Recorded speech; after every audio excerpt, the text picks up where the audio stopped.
Espero que todos hayáis disfrutado mucho, descansado y haber cogido energías para afrontar este nuevo curso económico en nuestras empresas y también en nuestras familias, porque es muy importante en la empresa familiar y en la familia empresaria saber gestionar correctamente todos esos, como siempre decimos, círculos importantes y además pues con esta temática con la que empezamos hoy. Lo primero quiero agradecer a Garrigues. Muchas gracias, Ramón, por acompañarnos, y a Garrigues en su conjunto, porque siempre son unos fieles colaboradores de AEFA y de la empresa familiar en la provincia de Alicante. Así que muchas gracias, y además pues hoy con tres grandes profesionales como Inés, Victoria y Pedro. Este tema que nos ocupa es fundamental porque como personas que somos y que nos relacionamos, pues el conflicto es inherente a la relación entre personas. Es decir, que lo primero es que hay que asumirlo, que conflictos se van a producir. La cuestión está, primero, en saber diferenciar esos tres grandes círculos que se producen en nuestras situaciones: la familia, la empresa y la propiedad, intentando que en cada uno de ellos se tomen las decisiones según los criterios de cada uno de ellos. Pero aún así se pueden producir esos conflictos en cualquiera de ellos o que afecten a cualquiera de los otros. Por eso hoy vamos a hablar de intentar anticipar para que no se produzca el conflicto. Para ello hay que intentar establecer esas reglas de juego lo mejor posible y que esté todo contemplado en esas reglas de juego para que siempre se puedan acudir a ellas antes de que se produzca el conflicto. Y una vez que se ha producido, porque eso también es inevitable, pues tendremos que saber no esconder la cabeza como el avestruz, no viendo o no queriendo afrontarlo, porque normalmente eso lo que va a llevar es a todavía empeorar el conflicto, sino afrontarlo y resolverlo de la mejor manera para que no tenga consecuencias negativas. Para eso, bueno, hay normativas de las que nos hablarán. Algunas de ellas, pues bueno, nos obligan a aplicarlas, pero también siempre hay que ver el punto de vista positivo, que en este caso lo puede tener. Hay normas que no, pero en este caso lo puede tener. Y es que nos obliguen a llegar a esa resolución pues a través de nuevas fórmulas o de fórmulas que nos están utilizando, después de, lógicamente, las conversaciones para intentar resolverlo, pues la mediación, el arbitraje, la negociación asistida y todo aquello que nos ayude a resolver el conflicto con los menos efectos negativos posibles para lo que nos importa, que es mantener nuestras empresas y mantener nuestras relaciones familiares. Así que nada, estamos deseosos, muchas gracias, seguro que podemos aprender muchísimo y ya cedo la palabra a los profesionales que nos van a enseñar. Muchas gracias. Lo primero que tenemos que saber es por qué motivo se introducen los MASC en este momento, cuál es su fundamento, las diferentes clases que existen y qué implica. El objetivo que tienen los MASC, como todos sabemos, los juzgados están saturadísimos y en estos momentos, cuando iniciamos un procedimiento civil o mercantil, que es para el ámbito para el cual están restringidos los medios alternativos de solución de conflictos, la media, y Pedro lo explicará con estadísticas luego muchísimo mejor, para la resolución de los conflictos es aproximadamente una media de 2 años, 21 meses, 24 meses, en función de la provincia y en función de la capital autónoma en la que estemos. Pero esa es al final la media en una litigación. Estamos rodeados de empresarios que nos dedicamos a la empresa familiar, que os dedicáis a la empresa familiar, y en este sentido la resolución o de los conflictos es fundamental, no solamente en vuestras relaciones con terceros, sino entre las relaciones internas con los propios socios o con la propia gente de la familia. Con lo cual, lo primero que tenemos que saber es que esto se introduce precisamente como medio para evitar una litigación que en estos momentos en España es masiva. Sería un poco infantil pensar que con esto, con esta Ley Orgánica 1/2025 se va a solucionar todos los problemas que existen en la justicia de saturación. Pero esta es una medida más. Y lo que pretende esta ley está expuesto en su exposición de motivos con una frase propia de la Ilustración, y es que antes de entrar en el templo de la justicia se ha de pasar por el tiempo de la concordia. Eso es lo que se pretende con esta ley. Lo que se pretende, y lo establece en su artículo 5, esto es un requisito de procedibilidad. No se puede interponer ningún procedimiento civil o mercantil sin haber pasado antes por uno de los medios alternativos que están expuestos en la ley y que tenéis en la slide que está justo detrás de nosotros. Salvo algunas excepciones, como son las diligencias preliminares, como son las medidas cautelares previas a la interposición de demanda, como es la tutela de derechos fundamentales, en lo que a vosotros os afecta, que es empresa familiar. Luego hay otras cosas de familia y de menores, pero que no vienen al caso en este tema. Y para el juicio cambiario. Yo creo que esto va a ser una nueva... Porque para el monitorio es obligatorio asistir también a un medio, a un MASC, ¿no? A los medios alternativos de resolución de conflictos. Con lo cual, esta es la realidad con la que nos encontramos. El objetivo es obligar a las partes a sentarse a negociar. Es un cambio de mentalidad, es un cambio de paradigma. Nos va a obligar a los abogados y, por supuesto, a las empresas a intentar alcanzar un acuerdo que no es obligatorio, pero sabemos que tenemos que pasar por ello con carácter previo si queremos ir a litigar ante los tribunales de justicia. En este sentido, tenemos varias, no son números clausus, puede haber, pero estos son los que se establecen, los que establece la ley. Tenemos la mediación. La mediación no es nueva. La ley de mediación ya venía regulada desde el año 2012 con la ley 5/2012. La realidad es que ha tenido muy escasa aplicación en la justicia española. Esa es una realidad. Con esta ley se pretende darle un empuje al tema de la mediación, pero no es algo nuevo, es algo que ya estaba regulado en España desde el año 2012. Tenemos también la conciliación. La conciliación puede ser pública o puede ser privada. Pública, podemos acudir a los letrados de la Administración de Justicia. Está en la ley de la jurisdicción voluntaria, tampoco es nuevo. El famoso acto de conciliación que los letrados hemos ido empleando durante mucho tiempo. Pero también tenemos la conciliación privada. Podemos hacer una conciliación ante notario, podemos hacer una conciliación ante un registrador, podemos hacer conciliaciones ante letrados. El Colegio de Abogados de Alicante tiene abierto un servicio de conciliación que funciona bastante bien. Podemos hacer las clásicas negociaciones entre letrados. Tenemos también la oferta vinculante confidencial, que casualmente no exige una oferta vinculante, no hay negociación. Una oferta vinculante es una oferta.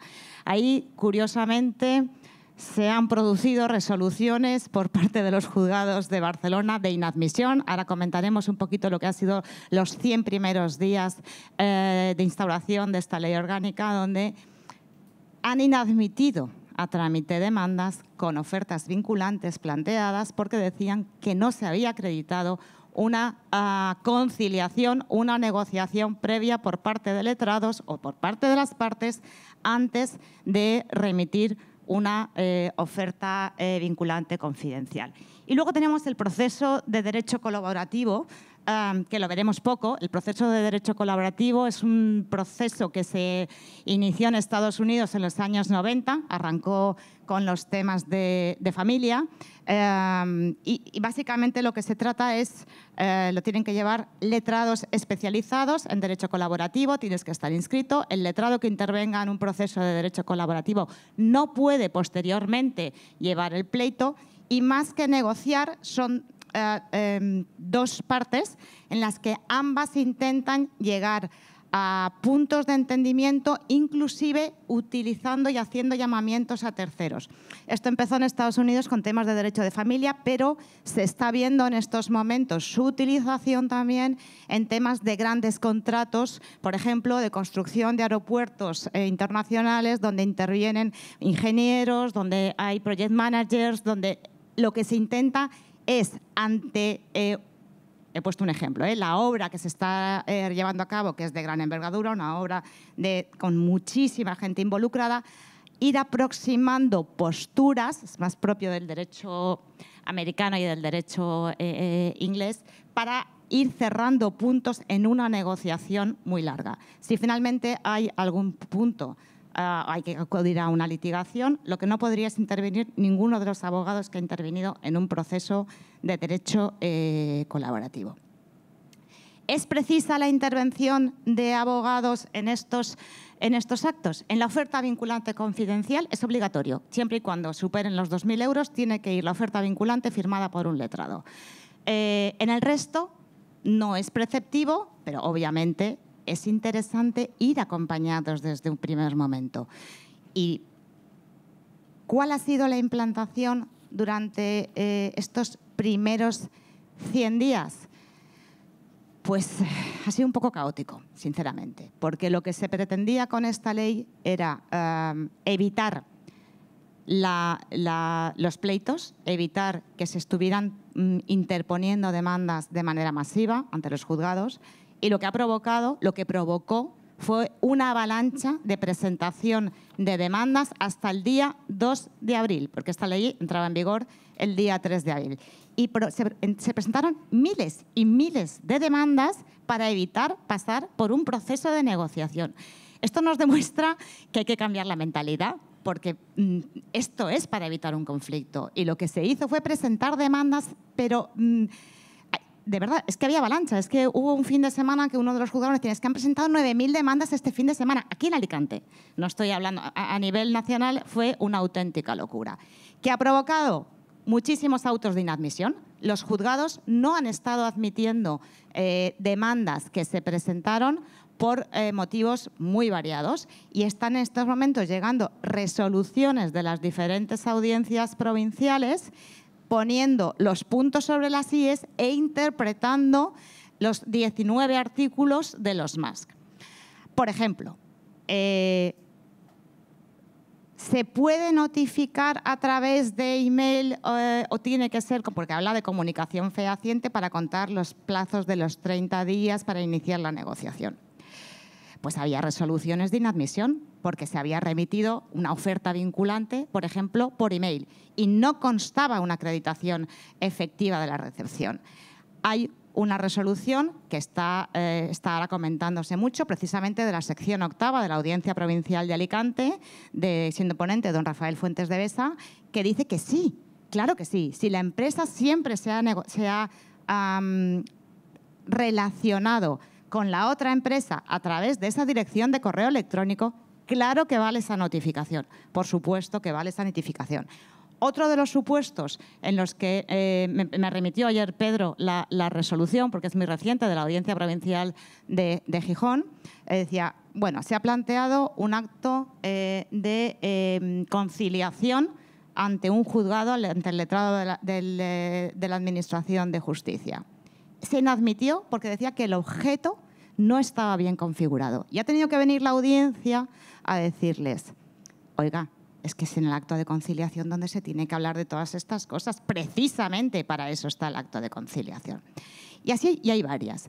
Lo que quiero decir con esto, de cara además a un tema de empresa familiar, donde vamos a ver ejemplos que pueden afectaros muy directamente, es que hay una incertidumbre importante en estos momentos con una ley que se está que se hizo para evitar ir a juzgados y que al final lo que está provocando también es un colapso en juzgados. Tenemos, por ejemplo, pleitos que os pueden afectar en la empresa familiar. Impugnación de acuerdos sociales. Puede haber alguno de los socios que en un momento dado se celebre una junta de socios y quiera impugnar. Pues esa impugnación de acuerdos sociales tiene que tener también previamente un MASC, la que sea. Una mediación, un acto de conciliación, pero repasad los estatutos. ¿Tenéis previsto en los estatutos, igual que en el estatuto se puede hablar de si nos sometemos a un arbitraje en los estatutario o societario? Habrá que empezar a incorporar en los estatutos de vuestras sociedades qué más queréis, porque si no, vais a tener un proceso de incertidumbre que con una reglamentación estatutaria clara y regulado a qué proceso tenéis que acudir, cuál es la dirección o la dirección de correo donde tenéis que notificaros, si queréis que sea un acto de conciliación, si os vinculáis a un letrado en concreto. Es decir, hay que empezar a repasar los estatutos sociales. Otro pleito clásico o algo que os puede afectar a la empresa familiar, si hay algún incumplimiento de pacto parasocial o los protocolos familiares.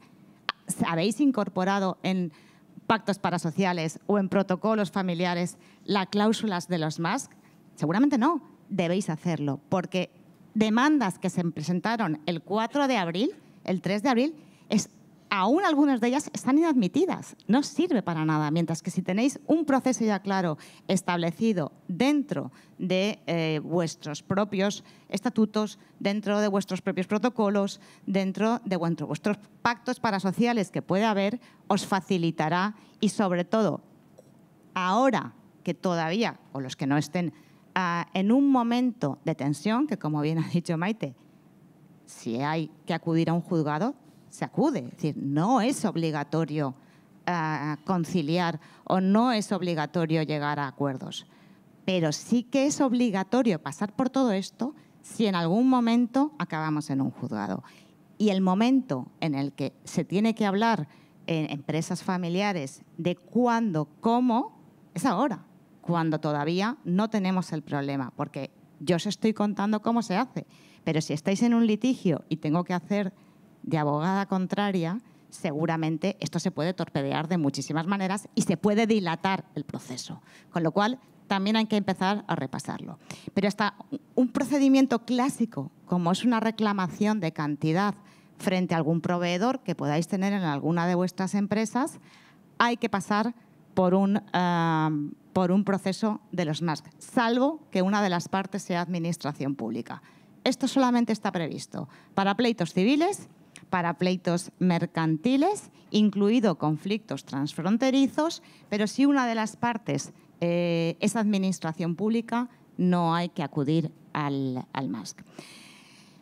He hecho un pequeño esbozo de lo que son los MASC y ahora Victoria nos irá contando casos aplicados al tema de su especialidad, que Victoria es asociada principal del Departamento de Propiedad Industrial. Y vamos a ver cómo en los supuestos que ella va a ir contando, vamos a hacer un ejercicio práctico de qué MASC o cómo aplicaríamos ese MASC para ir desarrollando algunos de los supuestos que estamos viendo y así vamos a ir comentando algunas de las peculiaridades que la ley tiene. ¿Te parece, Victoria? Perfecto. Genial. Bueno, pues yo quiero comenzar con una idea que ha deslizado Inés y que me parece esencial en lo que estamos comentando. La importancia de anticiparse al conflicto a través de una adecuada planificación jurídica. Seguro que a nadie se le ocurriría contratar un directivo de una empresa sin hablar con el abogado laboralista o reestructurar la empresa sin consultar con el mercantilista de confianza o con el asesor fiscal. Pero cuando hablamos de temas de IP, normalmente el abogado suele llegar tarde, cuando el conflicto ha estallado y es mucho más complicado de reconducir. Seguro que todos conocéis algún ejemplo cercano de una idea buenísima, un negocio innovador que empezó con mucho entusiasmo y que al poco tiempo pues, acabó con un gran problema. En el convencimiento de que iban a entenderse, no firmaron ningún tipo de contrato que regulase la relación entre las partes y cuando el conflicto estalla es muy difícil llegar a poner orden. Además, en el campo de los derechos de propiedad intelectual contamos con una dificultad añadida. los activos intangibles pueden ser la principal fuente de valor de la empresa o una de las más importantes, pero al mismo tiempo, si no se regulan adecuadamente, pueden ser una fuente de conflictos y de un procedimiento largo y costoso que desincentiva al fin y al cabo la inversión. Yo quiero compartir con vosotros 3 supuestos, he agrupado 3 tipos de escenarios vinculados con conflictos en el campo de la propiedad intelectual industrial para poder ver de qué manera, a través de un contrato correcto, se van a poder evitar muchos de los problemas que suelen surgir en la práctica y, en caso de que ello no sea posible, comentaremos con Inés cuál sería el más importante o más relevante o más recomendable en cada uno de los supuestos. Hablaré de infracción de derechos, de relaciones contractuales y, en tercer lugar, de publicidad. El primero de ellos, me permitís que me salga un poco de mi propio discurso, porque cuando hablamos de infracción de derechos, el contrato aquí pues, va a tener poca importancia, no va a ser posible. Hablamos de un supuesto de infracción de marca, infracción de patente, infracción de diseño, variedades vegetales, ¿no? ¿Por qué no? Una empresa de calzado, imaginemos, ¿no?, que con muchísimo esfuerzo, inversión en marketing, consigue lanzar un producto buenísimo, se posiciona en el mercado, tiene una identidad corporativa propia, le va todo fenomenal. El competidor va a estar esperando a sumarse a esa tendencia, fusilar los diseños, poner una marca parecida. ¿Qué hago? Otro conflicto mucho más prosaico, ¿no?, y muy habitual, el del distribuidor. Quiero abrir mercado en Turquía. Tengo un distribuidor, tendré un contrato muy básico que me pasará para que distribuya mis productos, pero no tengo ningún tipo de previsión en cuanto a la regulación de marca o algún tipo de derecho de propiedad intelectual. Muy habitual, que tenemos muchos casos de estos de manera bastante recurrente. El distribuidor protege la marca en este país y no solo va a poder seguir explotando con mi marca productos similares de mucha peor calidad, probablemente más baratos, lo cual me va a hacer un daño reputacional importante, sino que es que me va a impedir a mí poder comercializar mi producto en ese territorio con otro distribuidor. Me tiene ahí como cliente cautivo. Bueno, en estos supuestos de infracción, lo que quiero es que cese la conducta infractora. Quiero pedirle que pare, ¿no?, de hacer lo que está haciendo y a lo mejor pedir algún tipo de indemnización. En este supuesto, Inés, ¿cuál sería el más recomendable? A ver, si estamos haciendo un requerimiento de cese, entiendo que desde luego yo haría una oferta vinculante o haría una conciliación, dependiendo también de los intereses. Si es una oferta vinculante y estamos pidiendo, como os he comentado antes, una indemnización superior a los 2.000 euros, acordaos que esa oferta vinculante tiene que ir firmada por letrado. Puede ir firmada por el letrado y por el legal representante de la empresa, pero tiene que ir firmada por letrado. Si vamos a una conciliación y optamos por una conciliación privada, hay una cosa que tenemos que tener en cuenta. Cuando vamos a elegir un MASC, si no es de mutuo acuerdo, el que primero elige es el MASC que se va a desarrollar. Con lo cual, tú puedes elegir una conciliación privada y puedes hacerlo ante, por ejemplo, el Colegio de Abogados o dirigirte a un notario, etcétera. Y si lo que estoy reclamando es únicamente el cese, no hay una cuantificación económica como tal, igualmente necesito la firma de abogado, entiendo. Yo la haría.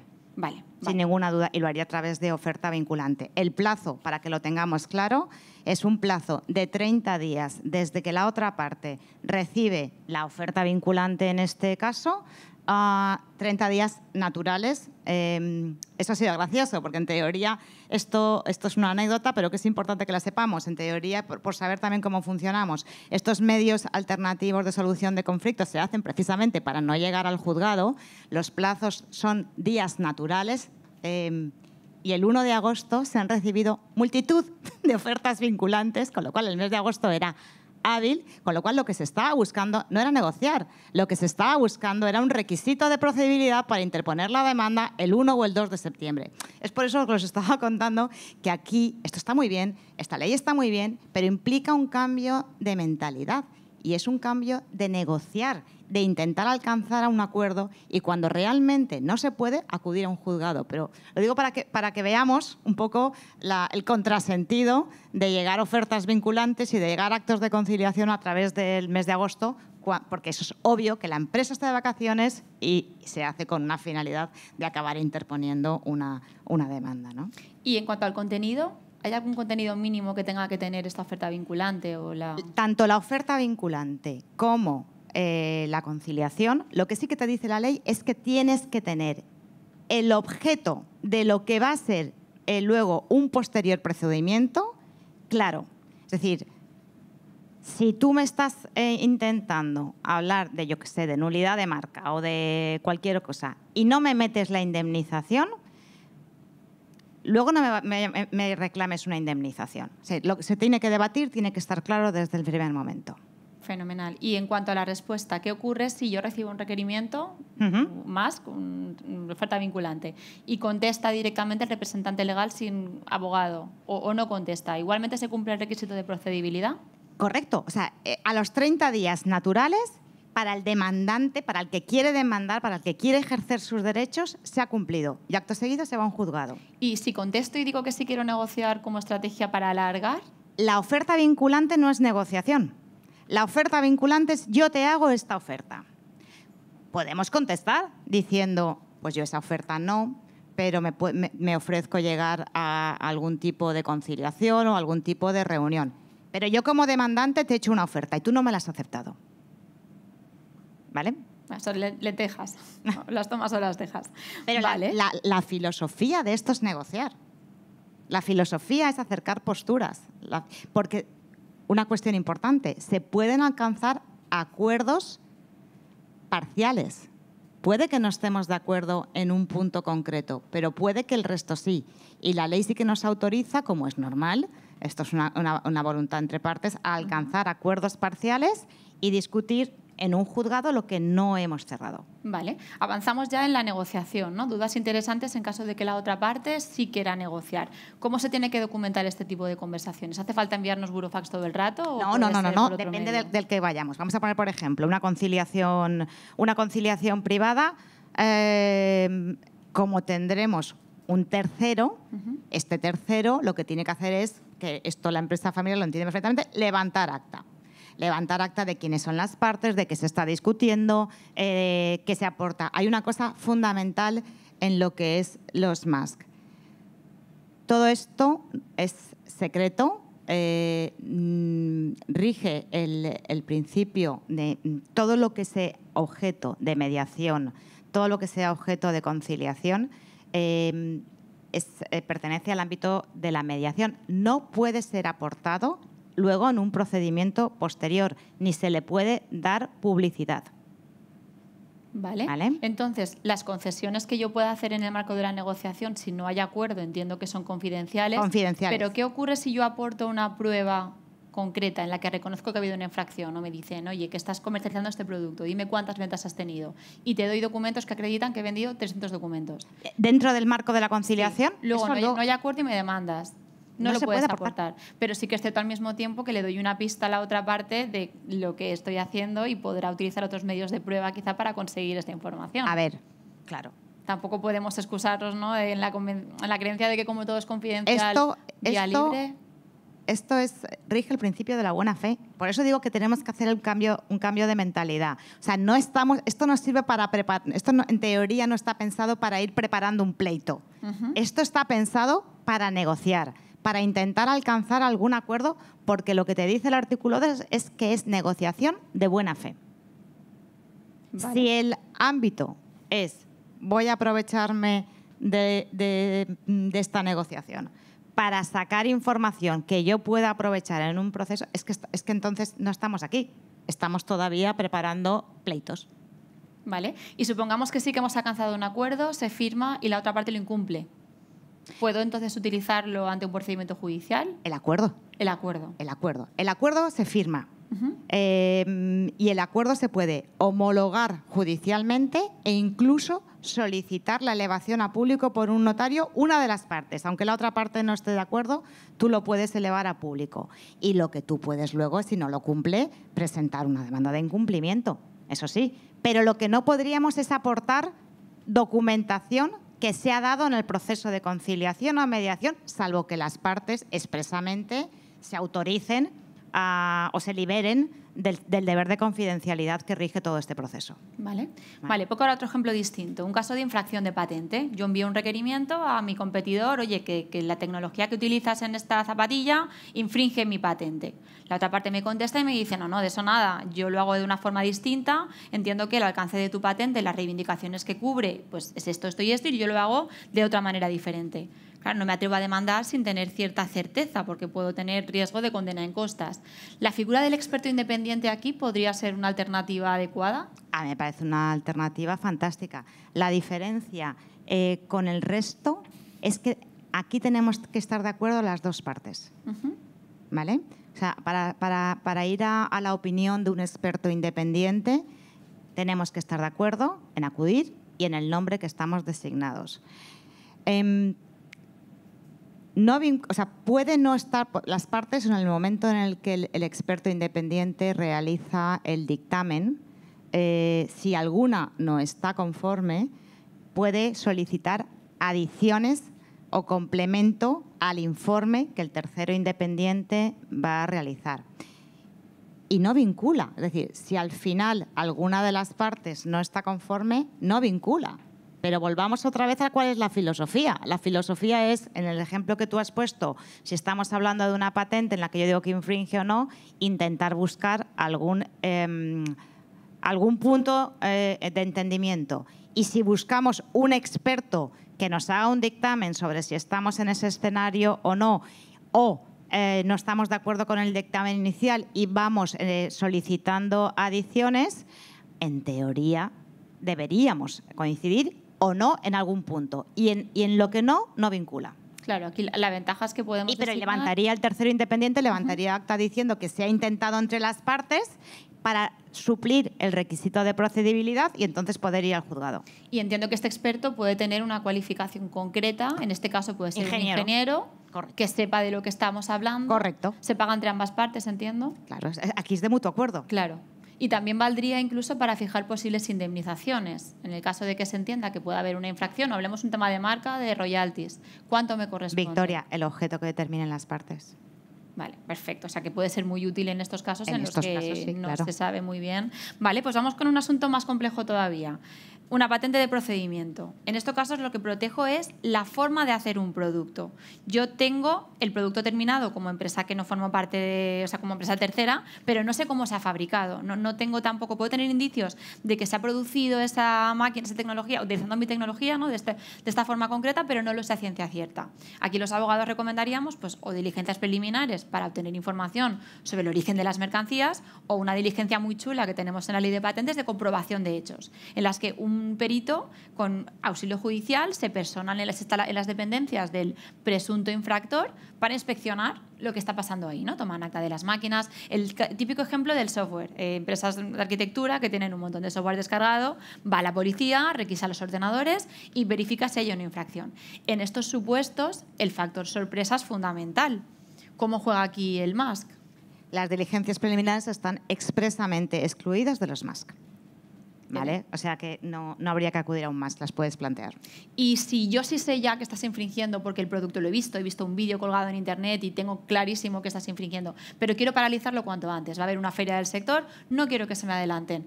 Tengo que poner medidas cautelares, incluso inaudita aparte, ¿no? La posibilidad de que, sin que sea oído el demandado, el futuro demandado, se me acuerden. Entiendo que también estará excluido. Las medidas cautelares previas a la interposición de la demanda no precisan de MASC, ¿vale? Ahora, me vas a preguntar seguro, entonces ya lo tengo claro, voy a interponer medidas cautelares continuamente previas a interposición de demanda y así evito acudir a un MASC.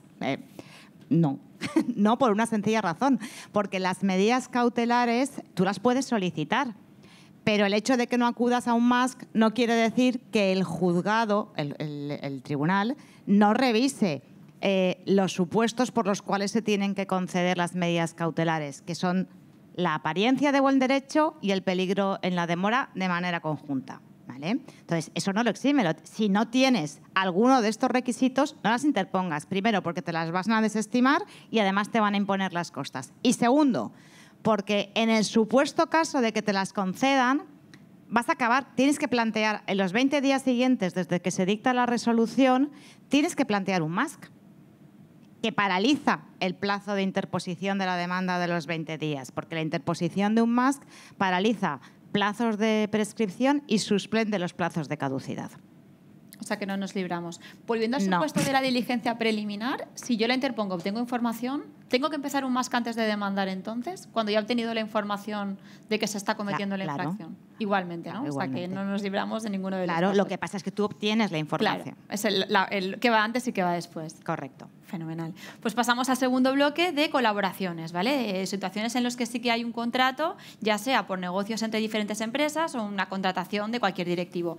Pongamos un supuesto de pues, una empresa tecnológica que tiene un algoritmo de inteligencia artificial en el que pues, no se quiere predecir el mejor momento para recolectar una fruta. Esta empresa puede tener un algoritmo fantástico, un software estupendo, todo el conocimiento del mundo a nivel tecnológico, pero le faltan datos, ¿no? Aquí tenemos a la otra empresa, agrícola, que tiene los datos de campo, tiene toda la información de los agrónomos, tiene fotografías de la fruta. Claro, sin esos datos el software no vale nada, porque se dice, ¿no?, que los sistemas de inteligencia artificial, la precisión de los mismos es casi directamente proporcional a la calidad de los datos con los que ha sido entrenado, ¿no?, el entrenamiento. Entonces empiezan una colaboración, oye, fenomenal, yo te paso todo, lo mismo, en el convencimiento de que nos vamos a entender no firmamos nada porque hay muchísima ilusión en que esto va a salir adelante. Pues tengo más de un cliente que se ha llevado un chasco al darse cuenta que ha estado trabajando gratis, porque los datos no son un activo protegible por un derecho de exclusiva como tal. No digo que no tengan valor, tienen un valor incuestionable y, por supuestísimo, incluso más valioso que el propio algoritmo. Pero si contractualmente yo no estoy regulando qué voy a conseguir, algún tipo de contraprestación tengo que tener, pero eso tengo que tenerlo en el contrato. Si no, el que se queda el derecho de explotación va a ser el titular del programa porque ya tiene el algoritmo entrenado, ya no te necesito. Esos datos no los voy a volver a utilizar. Con lo cual, importantísimo que todo esto esté bien regulado por un escrito, por un contrato. Otro supuesto es el de los encargos a medida, ¿no? Muy básico. Desarrollo de un software. Contrato a una empresa tecnológica para que me haga un software de gestión para mi inventario, para los empleados, lo que sea. O contrato a un diseñador muy famoso para que me haga una edición limitada para mis zapatillas. O soy una empresa fabricante de neumáticos y le envío el molde con el diseño de mis neumáticos a un proveedor determinado. O contrato a un directivo para mi departamento de I+D que luego se me va a trabajar para la competencia. ¿Qué ocurre en todos estos casos si no tengo un contrato firmado? Bueno, pues la primera trampa es que en España, con los derechos de exclusiva, a falta de pacto, siempre van a pertenecer al desarrollador, al creador, al inventor, con lo cual puedo tener un problema. Y en segundo lugar, cuando hablamos de derechos de secreto empresarial, know-how, que no es un derecho de exclusiva como tal, si no hay una regulación contractual, no tengo nada. Entonces, os estoy diciendo en este caso que el desarrollador del software al que le he pagado 100.000 euros, 200.000, 500.000 en horas de trabajo para hacer algo para mí, puede luego replicar esta solución a mitad de precio, porque el trabajo ya está hecho. ¿Para un tercero? Sí, lo puede hacer. ¿Me estás diciendo que el diseñador famoso que ha hecho una edición limitada solo para mí puede coger esa obra y licenciársela a terceros? También, porque no tengo un contrato que diga que esto va a ser para mí. ¿El del molde de los neumáticos puede venderle neumáticos a la competencia? Pues es que a lo mejor también. Y el trabajador, si no he protegido adecuadamente una política de protección de secreto empresarial, lo va a poder hacer probablemente porque no he sido suficientemente diligente en adoptar medidas que garanticen la confidencialidad de esta información. Y es que además no basta con pagar por algo. Si no lo digo, no va a ser mío. Y tampoco vale con decir que esto es mío, porque incluso aunque diga que esto es mío, el sistema normativo que tenemos en España y en la tradición continental protege de manera feroz al creador, porque nos basamos en una política en la que se protege al pobre pintor, ¿no?, que su mecenas lo explota y se muere pobre y su obra luego vale muchísimo. Ese es el sistema que aplica en cualquier derecho de propiedad, sobre todo intelectual. Con lo cual, ante falta de pacto, la cesión, incluso que yo diga de que esto va a ser mío, va a quedar limitada a un plazo de 5 años, y no digo nada, duración temporal, a el área geográfica que se entienda del contrato, pero con una interpretación muy restrictiva. ¿Qué pasa con la exclusividad? ¿Qué pasa con si esto es revocable o no es revocable? Hay muchísimas cuestiones que, si no están pactadas, a favor siempre del creador. Con lo cual, muy importante que no solo que esté en el contrato, sino que esté bien redactado. Y esto además lo tienen muy en cuenta los fondos. Supongamos ya el ejemplo que os quería comentar a través de los MASC. Una joint venture formada por 3 empresas distintas que van a colaborar, tienen un producto maravilloso que va a funcionar, pero una de ellas empieza a fallar, no paga, no quiere invertir lo que falta para el desarrollo. Aquí somos 3 partes. Hay una que está convencida en que quiere sacar el producto adelante, pero no quiere demandar porque esto va a producir un retraso muy significativo en el lanzamiento del producto en el mercado y tampoco quieren que esto se eche a perder, ¿no?, toda la inversión que ya han hecho. En este caso, la mediación-conciliación ¿Podría ser, siendo que son 3 partes y que lo que se busca verdaderamente es un acuerdo de utilidad para algo así? ¿Qué diferencias hay entre mediación y conciliación? A ver, asumimos que entonces que no hay contrato, sino que, que vinculan a los 3, con lo cual tendríamos que elegir uno de los medios. Nos ponemos de acuerdo que sea una mediación o una conciliación. La diferencia que hay entre las dos, entre mediación y conciliación, es la mediación está regulada por ley, la ley 5/2012. El mediador es una persona formada en temas de mediación, debe formar parte de estar inscrita en las listas de los colegios y haber hecho unos cursos.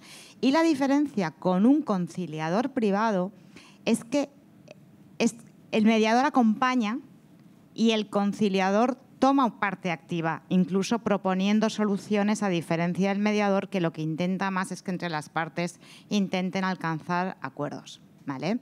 Pero desde luego me parece cualquiera de las dos una muy buena forma de intentar, antes de presentar una demanda, porque es un proyecto que están haciendo, que nos interesa a todos. Una vez que presentemos una demanda o hagamos una oferta, ya tenemos abierto el campo para acudir a un juzgado. Por supuesto, intentar un acercamiento, porque esta es la filosofía. Vale, ahora voy a plantear un supuesto un poco más revesado, ¿no? O sea, en un supuesto de negociación o burofaxing más. Has dicho que el que dispara primero elige. Sí. ¿Qué pasa si en este supuesto de 3 partes distintas, una de las partes es un poco resabidilla y quiere dilatar el procedimiento porque no le interesa? Porque quiere ir a pleito, no quiere negociar. Entonces. Porque quiere alargar el más, quiere que se alargue todo lo posible. Entonces, y además quiere fastidiar porque están en malos términos. Te cito ante un juzgado de paz de Melilla, con el que no tenemos ningún tipo de vinculación. Eso implica costes de desplazamiento, que tiene que ver este hombre de Melilla, juzgado de paz, ¿no? Que a lo mejor no tiene ni idea de lo que estamos hablando. ¿Esto es posible? ¿Puede pasar? A ver, si me estás poniendo ya en esa tesitura es porque uno no quiere negociar, porque si está poniendo trabas para intentar alcanzar un acuerdo y llegar a un MASC, es porque su objetivo es tener un requisito de procedibilidad para ir a un juzgado. Clarísimo. ¿Qué dice la ley? Que se negocia de buena fe. Y lo que hay que hacer es el medio que elijamos tiene que tener algún tipo de vinculación con lo que va a ser el objeto del procedimiento. Porque si no, luego se abre, pero puede haber una inadmisión, puede haber recursos, puede haber costas, puede haber más. O sea, tiene que haber, el medio que elijamos tiene que tener una coherencia. ¿Vale? Tiene sentido. Y luego, el plazo que dices, lo que nos dice la ley también es que si las partes queremos negociar, aquí hay tres plazos, hay muchos plazos dentro de la ley, pero que tengamos en nosotros como empresa, tener en la cabeza es 30 días, 3 meses y 1 año. 30 días para poder ir al juzgado, 3 meses para negociar, que es lo que dice la ley. Se puede prorrogar, pero en teoría la ley lo que dice es que el plazo es de 3 meses para llegar al acuerdo o no acuerdo. Y luego 1 año para interponer demanda. Es decir, desde que se finaliza el MASC, el plazo que te da la ley es 1 año para la interposición de la demanda. ¿Eso quiere decir que si transcurre 1 año yo no puedo demandar? No. Lo que quiere decir es que si quieres presentar una demanda y ha transcurrido más de 1 año, tienes que iniciar otro medio alternativo. Entonces, por lo que has dicho de los 3 meses, si yo lo que quiero es evitar que me demanden, ¿puedo estar artificialmente negociando con cosas que claramente no van a llevar a ningún puerto para que siga pasando el tiempo y no haya concluido la negociación? Como poder, sí. Lo que pasa es que tenemos que presumir que el de enfrente, quiero decir, te está viendo venir. Esto nunca lo haríamos Vas nosotros. acompañado de un letrado también que te está viendo venir, y las empresas saben perfectamente cuando te están mareando, no, pero se podría prorrogar. Perfecto. ¿Y enviar un requerimiento, oferta vinculante por WhatsApp? ¿Podría ser admitido? A ver, ya se está empezando a decir, como he dicho, por las audiencias, que el email sí es el medio con el cual normalmente las empresas nos hemos comunicado, ¿vale?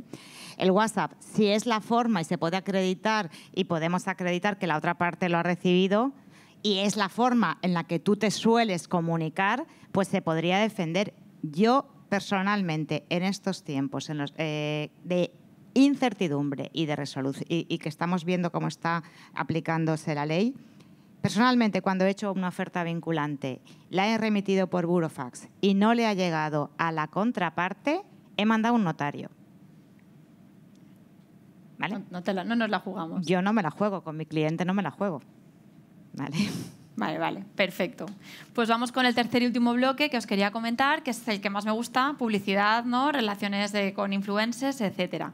En este caso, imaginemos, soy una marca pues, de alfombras, de calzado, de ropa, y veo que pues, una personalidad, puede ser, no sé, un deportista, publica una foto en la que lleva mis zapatillas o mi chaqueta. Como empresa puedo compartir esa imagen en mis redes, no lo voy a poder hacer sin permiso, obviamente, ¿no? Incluso aunque le haya enviado yo esa prenda que se ha puesto el influencer sin un contrato de por medio, jamás lo voy a poder hacer, pero me va a poder demandar y exigir una indemnización. Entonces, aquí mi duda es, aunque haya sido algo espontáneo, ¿no? Va a poder demandar necesariamente por infracción de derechos a la propia imagen. En este caso, el influencer o la personalidad del deportista está obligado también a iniciar un MASC frente a mí. ¿Es un derecho fundamental? No.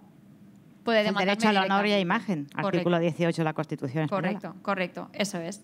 Vale, perfecto. Tendría que entonces demandar directamente, no haría falta no que haría falta nada que más. Probablemente lo haga porque lo que va a querer va a ser que le pague algún tipo de contraprestación y retire, pero podría demandarme. Correcto, lo que pasa es que puede hacerlo, o sea, podría hacerlo, pero no está obligado. Claro, lo que no puedo decir es como me va a enviar un más seguro obligatoriamente, pues yo lo utilizo y luego ya veré si negocio o no negocio. No, o sea, lo que pasa es que, bueno, también podría hacerlo y acreditar una cierta buena fe a la hora de interponer acciones. Vale, perfecto. Ahora un supuesto un poco más complejo y este ya os prometo que es el último. Supongamos que yo soy una empresa que hago suplementos alimenticios y tengo una agencia de comunicación maravillosa que me hace pues todas las campañas. Y se le ocurre, oye, vamos a patrocinar al equipo ciclista de España. Vale, fenomenal. Me hace una campaña en la que pues, creamos una composición específica para la campaña. Patrocinamos al equipo, al principal ciclista va a subir una serie de posts, ¿no? Vale, tenemos un contrato, pues como me fío de mi agencia y la agencia también se fía de mí, oye, pues un contrato estándar que nadie revisa, por supuesto, como suele ocurrir en estos casos. ¿Qué puede pasar aquí? Pues de todo. Desde que resulta que el ciclista en cuestión hace unas declaraciones un día que se viene arriba de, oye, este suplemento es maravilloso, me quita el dolor de cabeza. Cuidado, porque hay normativa sanitaria que además la responsabilidad puede ser mía en caso de lo que diga, por supuesto, toda la regulación en materia de influencers de poner que es contenido patrocinado. ¿Qué ocurre si la canción que ha creado el compositor infringe los derechos de propiedad intelectual? ¿A quién van a demandar? A mí. ¿La agencia va a responder? ¿No? ¿Respondemos conjuntamente? ¿Quién va a liderar la negociación? Dependerá un poco de lo que hayamos pactado, ¿no? Pero es importante que todo esto se tenga en cuenta porque la responsabilidad siempre va a ser mía en primera instancia, aunque luego pueda repetir a la que tenga responsabilidad. Pensad en este caso que el compositor probablemente pues, poca capacidad económica va a tener para responder a la sanción que puedes tener que pagar, la indemnización que corresponda. Y si resulta ahora que el equipo ciclista se ve envuelto en un escándalo porque, oye, a favor de Israel, no me posiciono a favor ni en contra, hablo únicamente del revuelo, decido que quiero salirme de ahí porque ahora mismo está el tema muy delicado, lo he previsto contractualmente. Bueno, pues en este caso que sepáis que es fundamental que desde el punto de vista de propiedad intelectual industrial se revisen estos contratos porque hay muchísimas cláusulas que no se tienen nunca en cuenta. En función de qué parte seamos, utilizaremos unas u otras, obviamente, para proteger a nuestro cliente, pero desde la aprobación previa de contenidos, que yo tenga la capacidad de saber lo que van a decir en todo momento y controlar esos posts. Asunción de responsabilidad de la agencia, el influencer, según la parte que sea, o la empresa, en función de quién tome la iniciativa, quién responde, quién asume el riesgo. El uso de las imágenes, ¿qué pasa si la campaña que me hacen luego infringe el derecho de un tercero o el ciclista mismo aparece con producto de la competencia? ¿Lo puedo hacer o no lo puedo hacer? Por supuesto, cláusulas de salida. En el caso de que haya un problema reputacional, que yo pueda salirme, recuperar la inversión en función de las características del daño, ¿no? que pueda haber. Entonces, en este caso, en agencias de publicidad entiendo que como podría haber muchas partes implicadas, la conciliación también podría ser interesante. Sí, ¿no? Claro, la conciliación siempre es interesante, sobre todo si tenemos varias partes involucradas, no tenemos ningún contrato que nos una a todas, no hemos pactado ningún supuesto entre todas que nos vincule a ningún medio alternativo y entonces, claro, la conciliación Habría que plantear si la hacemos pública o privada, si la hacemos, por ejemplo, ante el letrado de la Administración de Justicia, o si la hacemos ante un notario, si la hacemos ante un letrado. Sí, sí. ¿Y qué pasa aquí con las filtraciones? Hemos dicho que todo es confidencial, pero si una de las partes, pues el ciclista, pobres ciclistas, no tengo nada en contra de ellos, pero por la parte menos profesional en el sentido mercantilista de la palabra, decide filtrar las comunicaciones de mira lo que han hecho, me han ofrecido tanto. A ver, tendríamos un problema de responsabilidad de derecho clásico, de derecho civil, quiero decir, porque en teoría esto es confidencial. Si el que falta a la confidencialidad es un letrado, pues también tendría sanciones disciplinarias en el colegio de abogados. Si luego se aportara en un procedimiento, se sacaría el proceso, pero vamos, tendrías una demanda de responsabilidad civil encima de la mesa, claro. Y para terminar, hablando de consumidores, ¿no? El supuesto del magnesio que me quita el dolor de cabeza. Una asociación de consumidores quiere también demandar. ¿Hay alguna particularidad en estos casos? Los consumidores tienen una interpretación más laxa en la disposición adicional séptima, creo recordar que es.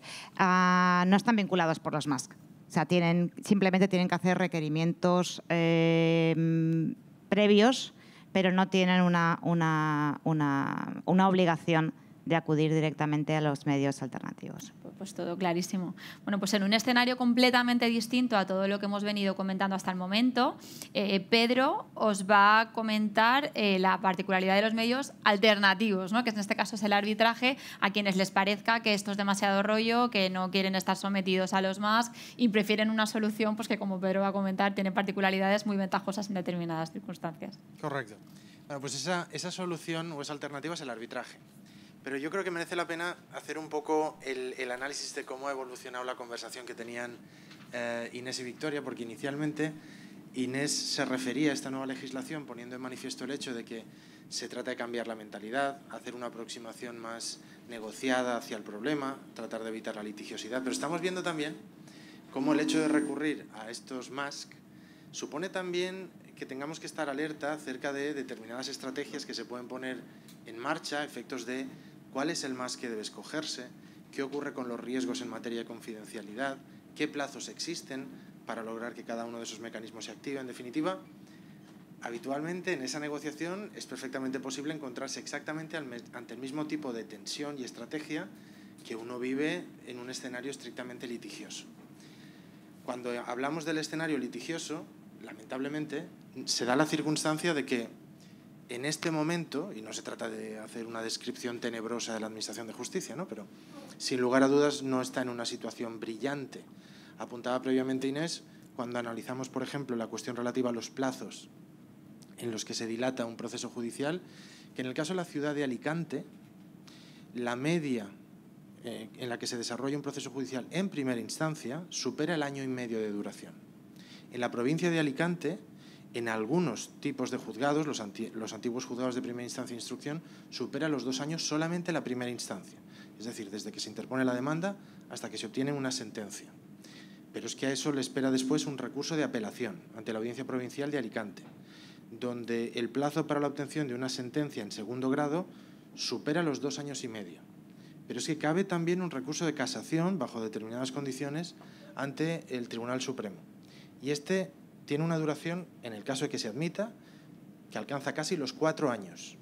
Y en determinados supuestos cabe también el recurso de amparo ante el Tribunal Constitucional. Y en este la sentencia llega 4 años más tarde. Si suman, 10 años son rápidos. Entonces, si junto con el asunto relativo a las dificultades que suponen los MASC, en el sentido de uno tiene que afrontarlos con estrategia y de ahí la importancia de tomar todas las precauciones del mundo para establecerlos de antemano en estatutos, fijarlos previamente en contratos, escogerlos adecuadamente, saber usarlos. Si a eso se le añade la eficacia más que discutible que en este momento lamentablemente tiene la Administración de Justicia, el recurso a los tribunales hoy es una carta compleja de jugar. ¿Existe una alternativa a eso? La realidad es que en materia civil y mercantil sí la hay, del mismo modo que sabéis perfectamente que tenemos una medicina pública y una privada, existe también una justicia privada. Y eso es lo que llamamos arbitraje. El arbitraje no tiene nada que ver con los medios llamados adecuados de solución de disputas, que son los que ha mencionado Inés. Se trata de un medio alternativo, distinto por tanto, a la administración de justicia que funciona con una lógica distinta a la que vemos cuando entramos en un juzgado. Es diferente. Las cartas con las que allí jugamos no tienen nada que ver con las que empleamos cuando entramos en un tribunal de justicia. ¿Qué es eso del arbitraje? En primer lugar, no debe confundirse de ninguna manera con fórmulas como las que se han mencionado hasta ahora, como puede ser la conciliación y la mediación. Y la diferencia fundamental estriba en el hecho de que el conciliador o el mediador nunca resuelven el conflicto, nunca. Permiten que las partes se aproximen en la búsqueda de una solución, caso del mediador, o incluso pueden ofrecer a las partes, para que sean ellas quienes lo escojan, cuál podría ser la vía de solución del asunto. Pero no resuelven, no toman la decisión que dirime el conflicto. Eso es lo que sí hace el árbitro. ¿Qué es peculiar del arbitraje a estos efectos? Lo peculiar del arbitraje, y aquí es donde llega el punto crítico, es el hecho de que la decisión que adopta el árbitro, que es lo que llamamos laudo, tiene exactamente el mismo valor que una sentencia del Tribunal Supremo. El mismo. Es una decisión firme, vinculante y ejecutiva. Entonces, por volver un poco al concepto, el arbitraje, mencionamos una serie de características y luego hablamos de cuáles son sus virtudes e inconvenientes, porque esto no es el bálsamo de Fierabras que lo cura todo. Esto también tiene sus inconvenientes y uno tiene de nuevo que hacer cierto cálculo a la hora de escoger una vía u otra acerca de cuál es la más conveniente. Pros y contras, siempre. No hay nada que manifiestamente desplace a cualquier otra alternativa jurídica por ser óptima. Eso no ocurre, ¿vale? Entonces, nos remitimos mínimamente al concepto. El arbitraje, decíamos, es un acuerdo, por lo tanto, esta es la primera característica que hay que tener en cuenta, la de la voluntariedad. Sin voluntariedad no hay arbitraje. No existe en materia civil y mercantil un arbitraje forzado. De eso no hay. El arbitraje o es voluntario o es libre o no existe.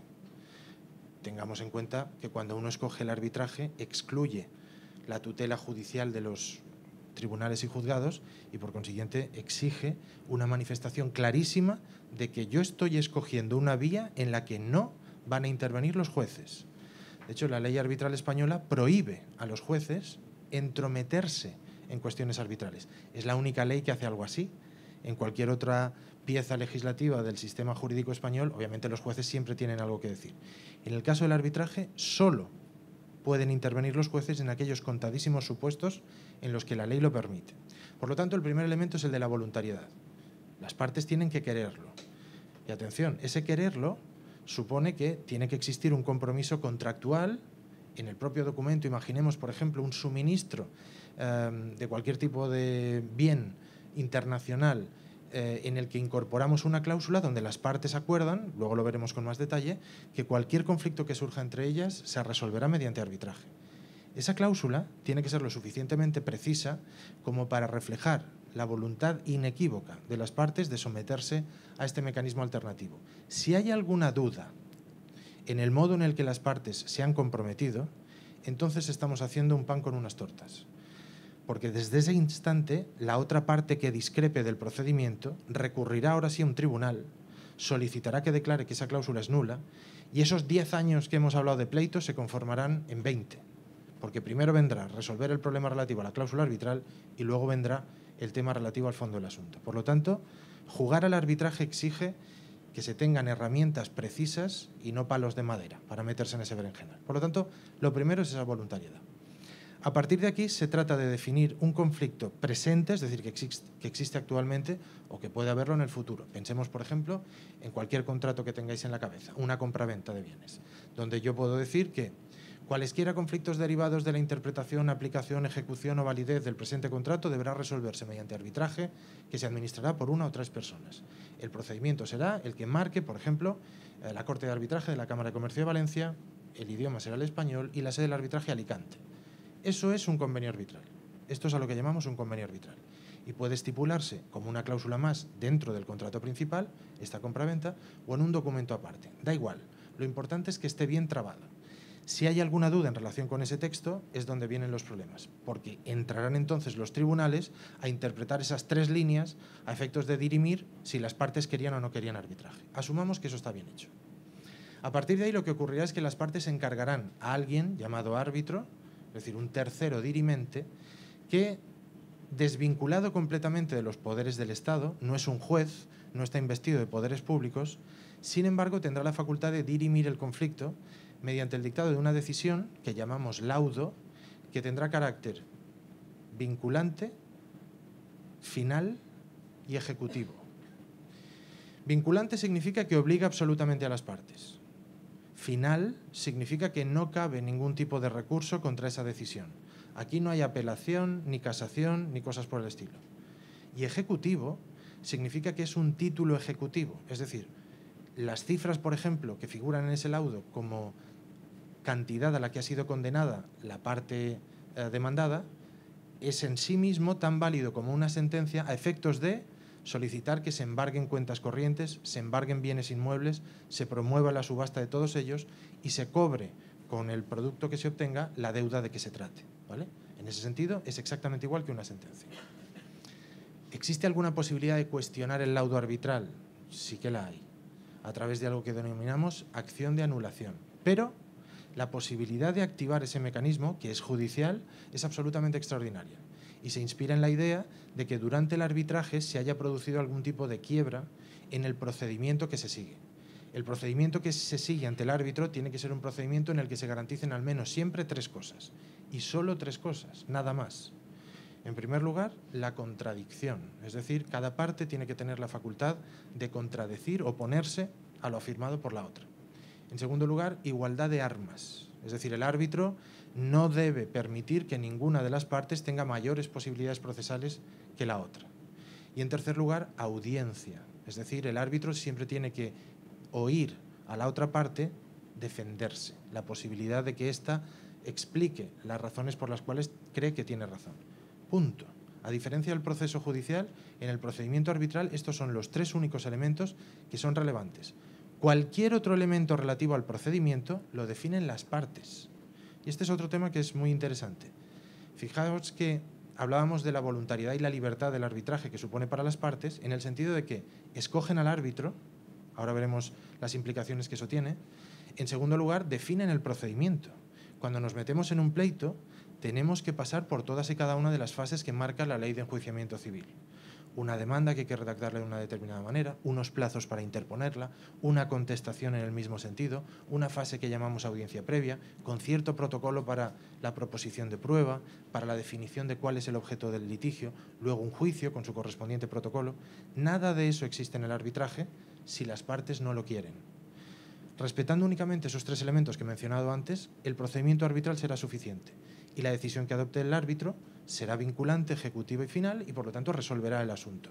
No tendremos que esperar 10 años, 15 años a tener una decisión firme y definitiva. Bien, ¿qué tipo de ventajas se obtiene a través del arbitraje en este sentido?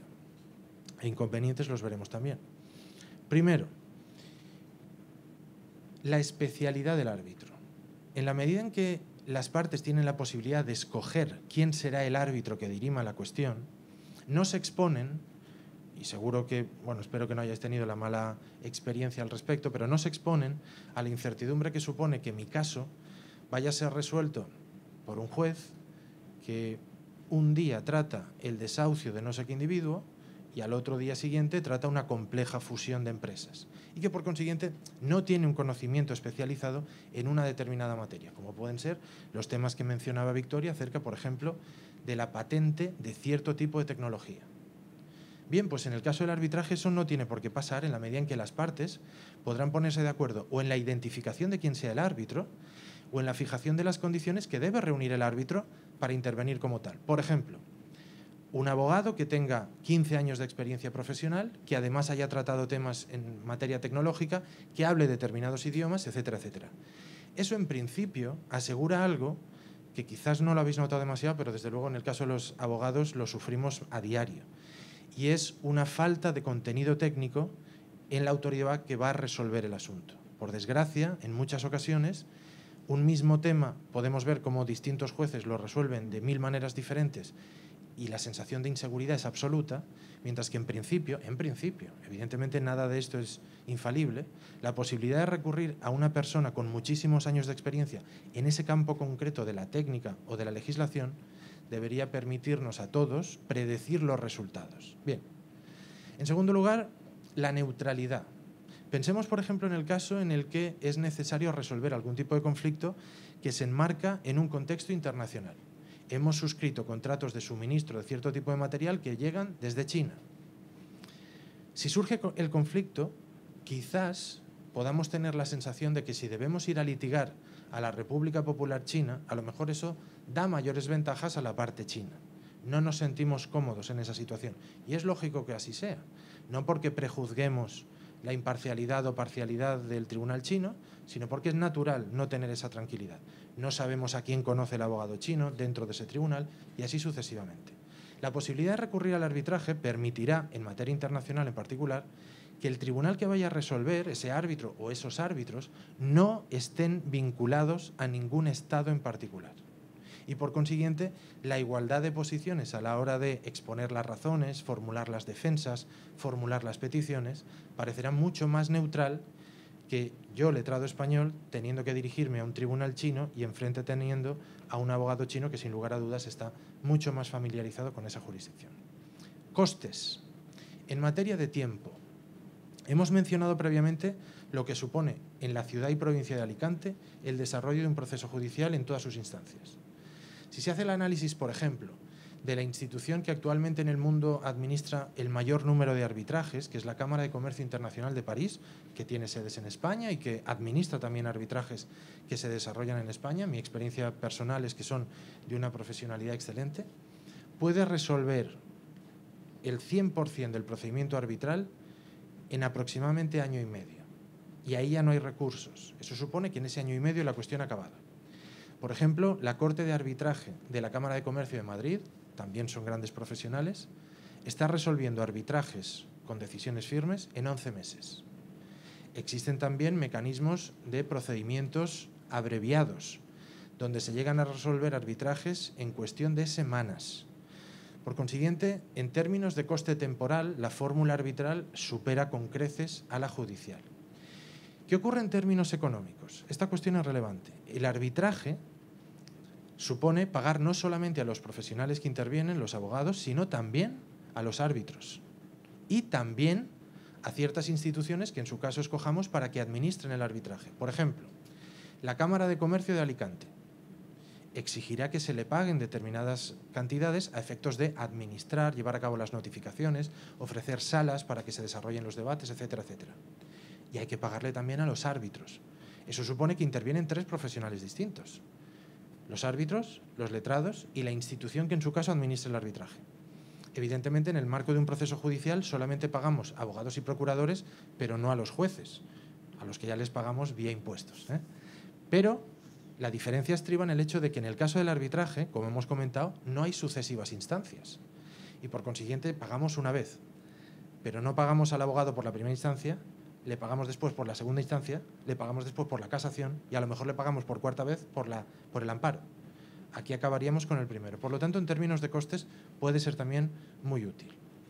Igualmente, desde el punto de vista del procedimiento, como mencionaba antes, hay que recordar el hecho de que en el arbitraje somos nosotros los que definimos el procedimiento. Podemos escoger, por ejemplo, el procedimiento que describe la Cámara de Comercio de Alicante, que responde a ciertas características, o directamente entre ambas partes decir, oye, no vamos a celebrar vistas, todo el procedimiento será por escrito, no se va a practicar ningún tipo de prueba testifical y el plazo en el que el árbitro tiene que resolver esto son 3 meses. Y eso funcionará. Y la decisión que adopte el árbitro tendrá efecto vinculante, ejecutivo y final. Por último, la confidencialidad. El procedimiento arbitral no es público. En un juzgado, uno efectivamente, al grito de audiencia pública, que es lo que dicen los funcionarios, o al menos decían, uno puede entrar en la sala y conocer qué se está discutiendo allí. Estamos hablando también de temas de propiedad industrial e intelectual, donde los secretos empresariales, cuestiones reputacionales, son lo suficientemente delicadas como para que alguien no quiera que eso tenga cierta publicidad. En el arbitraje esa publicidad no existe. El procedimiento arbitral es estrictamente privado y por consiguiente allí no hay audiencia pública ni nada por el estilo. En definitiva, todo este tipo de elementos, añadido al hecho, que no es menor, que cuando uno estipula el arbitraje como fórmula alternativa de resolución de conflictos, queda absolutamente exento de los MASC. En el arbitraje no aplican los MASC. Y por consiguiente yo puedo iniciar un procedimiento arbitral sin necesidad de hacer nada de lo que ha explicado hasta ahora Inés, con los matices estratégicos que hemos mencionado ya previamente. ¿Qué tipo de inconvenientes puede tener el arbitraje? Que nos toca también valorarlos a la hora de adoptar cualquier decisión acerca de la vía que seguir. Por ejemplo, el coste.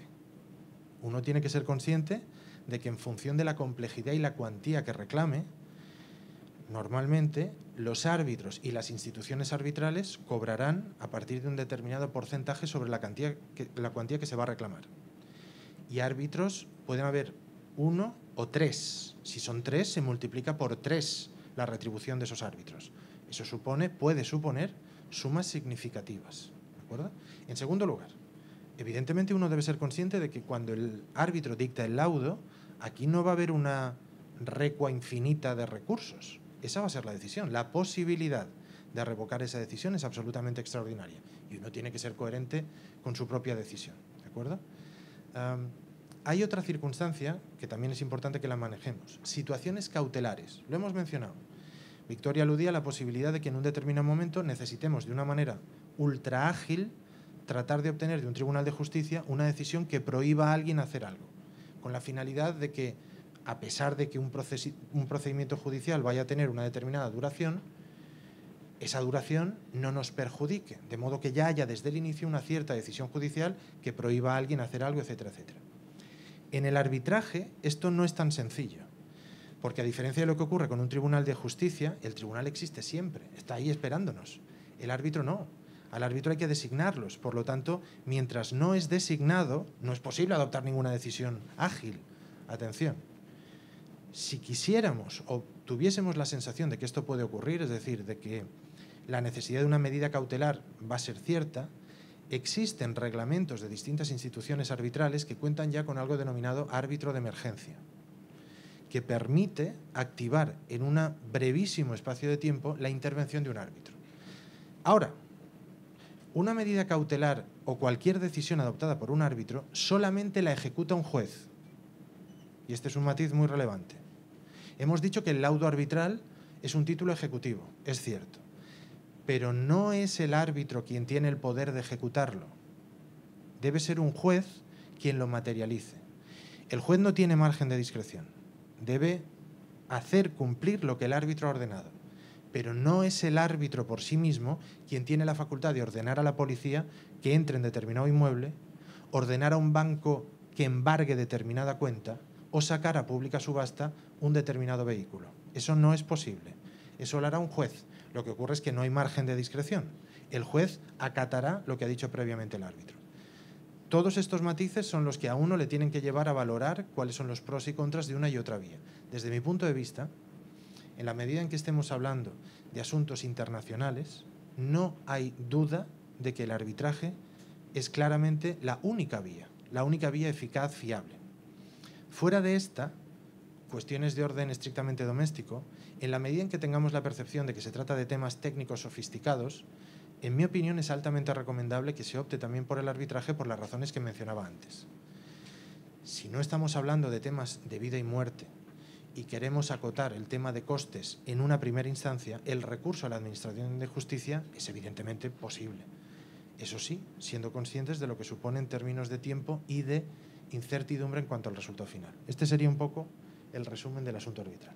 Perfecto. Yo creo que ha quedado claro. Si os parece, lo que podemos hacer es un caso práctico para finalizar, donde vamos viendo de lo que hemos hablado, en qué paso estamos, si tendríamos que ir al arbitraje, si tendríamos que utilizar un medio adecuado de solución de conflictos, qué medio y demás. ¿Te parece? Bueno, pues vamos allá. ¿Podemos pasar la slide? Vale. Hemos planteado un caso práctico muy breve en el que se van a reunir todos los conceptos que hemos ido comentando para verlos uno a uno. Para los que nunca hayáis tenido la desgracia de haberse enfrentado en un procedimiento de estos tipos, pues lo vamos a ir viendo desde el principio. Es un supuesto de conflicto transfronterizo entre dos empresas. El supuesto es una empresa alicantina que fabrica patinetes. Tiene patinetes, su diseño y su marca y decide fabricar un patinete eléctrico. Para ello contacta con una empresa china que lo que hace es fabricar motores que, bueno, están patentados, ¿vale? Firman un acuerdo de colaboración muy sencillo en el que se comprometen a fabricar como mínimo 10.000 unidades en diferentes fases. El pago se estipula pagando una cantidad X por motor reducida, porque a cambio va a haber además un royalty por cada porcentaje de venta del patinete. El contrato, como he dicho, es muy sencillo, no regula nada sobre la solución de conflictos ni sobre cuestiones vinculadas a la propiedad intelectual. Empiezan a colaborar las partes, intercambian ideas, crean un prototipo, lo validamos, vale, fenomenal, y la empresa alicantina envía las 1.000 estructuras primeras de la primera fase a China para que el chino ponga el motor, se fabrican y vuelven a España. Se ponen a la venta con la mala suerte de que empiezan a fallar. Los clientes se quejan, esto no carga bien, está dando problemas, se me ha roto, tenemos un conflicto. La empresa alicantina dice, oye, la culpa es del motor. El motor que tú has creado no funciona, quiero resolverle el contrato, no quiero seguir con esta colaboración. La empresa china dice, no, la culpa es de la estructura, mi motor funciona perfectamente, hicimos un prototipo, tú lo validaste y todo estaba ok. Quiero que fabriquemos las 9.000 unidades restantes para las que te comprometiste. La otra parte insiste, no, esto me ha causado un daño reputacional, eres tú quien me tiene que pagar a mí alguna cantidad por daños económicos, daños reputacionales. Viene el cliente a Garrigues. Pedro, ¿cómo empezamos? ¿Cuál es el papel del abogado en esta primera aproximación del conflicto? Bueno, pues evidentemente en un caso como este, lo que nosotros como letrados nos tocaría hacer es fundamentalmente entender cuáles son los derechos y obligaciones que resultaban de ese contrato, y a esos efectos todo lo que hemos venido comentando esta mañana es decisivo. El hecho de que estemos ante un buen instrumento contractual nos permitirá predecir cuáles son las consecuencias de determinados incumplimientos, falta de observancia de ciertas obligaciones, etcétera, etcétera. Pero en el caso que tú has descrito, donde hay un componente internacional, en la medida en que una parte está domiciliada en el territorio del Reino de España y otra, la República Popular China, se activan determinados mecanismos que en términos legales es fundamental resolver desde el inicio, que son entender cuál será la jurisdicción competente en el supuesto de que no se haya estipulado el arbitraje. La jurisdicción competente es, en última instancia, cuál será el sistema judicial que resultará competente para dirimir esa disputa. El Reino de España, República Popular China u otros. Y, en segundo lugar, debe entenderse cuál es la legislación aplicable al fondo del asunto. Ese mismo contrato puede estar sujeto a múltiples legislaciones. Eso supone que el hecho de que gramaticalmente entendamos lo que dice el contrato no significa que lo comprendamos jurídicamente, porque las mismas palabras o frases pueden significar algo en derecho español que no es lo mismo en derecho chino.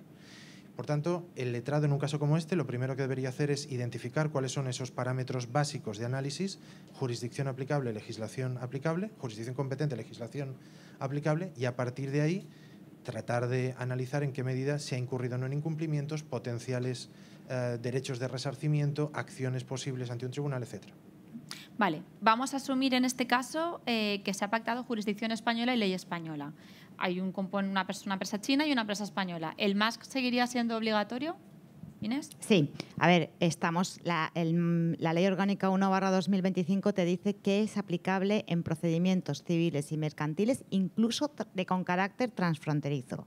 Y aquí tendríamos una empresa domiciliada en España, otra domiciliada en China, y que el procedimiento se debe sustanciar en España. La demanda la voy a poner yo en España, con lo cual tendríamos que activar el medio adecuado de resolución de conflictos, efectivamente, para interponer la demanda en España.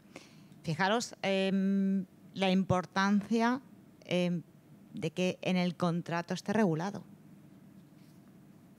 Que esté regulado a qué medio adecuado hay que ir, cómo se tienen que practicar las notificaciones, si es suficiente la dirección de correo, si no lo es, en qué plazos nos vamos a mover, porque va a dificultar mucho más el inicio o de una resolución o de una negociación o de un procedimiento, si al final no hay margen para acudir a algún tipo de negociación. Si no, lo que tendríamos que hacer es activar ese medio cualquiera de los MASC, pero no está regulado, no lo tendríamos pactado en un contrato, con lo cual tendríamos que hacer las notificaciones correspondientes, asumir que tendría una delegación en España por tema de facilidad a la hora de la notificación. Luego, es importantísimo, que es lo que os quería resaltar desde el primer momento, y lo ha comentado Maite a la hora de abrir esta jornada, pensemos antes de que vengan los conflictos en la redacción de los contratos, tanto contratos internos de la empresa como contratos con terceros, porque nos va a dificultar o nos va a facilitar mucho luego o una negociación o un procedimiento. Has mencionado un tema muy interesante para los abogados, al menos a efectos procedimentales, la notificación. ¿Qué ocurre si esta empresa china no tiene domicilio en España? ¿Está en China? ¿Cómo le notifico el inicio del MASC? Claro. Es un buen ejemplo a la hora de mencionar esta cuestión relativa a la anticipación, que pone en manifiesto hasta qué punto en muchas ocasiones el hecho de abordar una determinada relación desde un punto de vista mercantil, que puede ser completamente positivo, porque entendemos que hemos encontrado un muy buen socio en China, las condiciones que hemos sido capaces de negociar en términos materiales son excelentes, la rapidez en el suministro de los bienes lo es también, etcétera, etcétera. Pero como es natural, absolutamente natural, no tendemos a pensar en ese escenario mucho más patológico en el que ese socio tan bueno que creíamos que tenía deja de serlo, ¿no? En un caso como este, si eso ocurre, materializar mecanismos legales que permitan resolver a nuestro favor un determinado derecho que creemos que tenemos, como a cualquiera se le ocurre, es extremadamente complejo, porque supone intentar forzar a alguien en la República Popular China a que cumpla obligaciones que esperamos que declare un tribunal español, y eso en sí mismo no es fácil. En este caso, sin embargo, en el que las partes contratantes tienen domicilio en el Reino de España y en la República Popular China, no es habitual, pero existe un tratado bilateral firmado por ambos estados en el año 92, en Pekín, que efectivamente se encarga de los mecanismos de cooperación judicial entre ambas potencias, ¿no? Y entonces, en este caso, lo que hace es regular el modo en el que se practicarán las notificaciones de documentos judiciales y extrajudiciales, por lo tanto, tanto del MASC como de una posible demanda.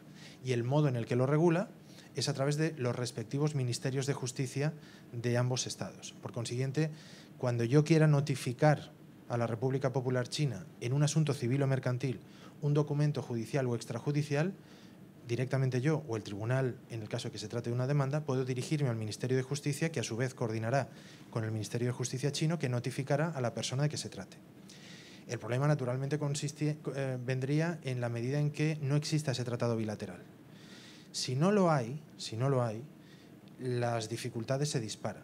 Existen algunos instrumentos, como el Tratado de la Haya del año 65, sobre notificación de documentos judiciales y extrajudiciales, que permite de una manera mucho menos sencilla practicar este tipo de notificaciones a través de autoridades centrales o comisiones rogatorias, incluso a veces a través de un diálogo directo entre juzgados.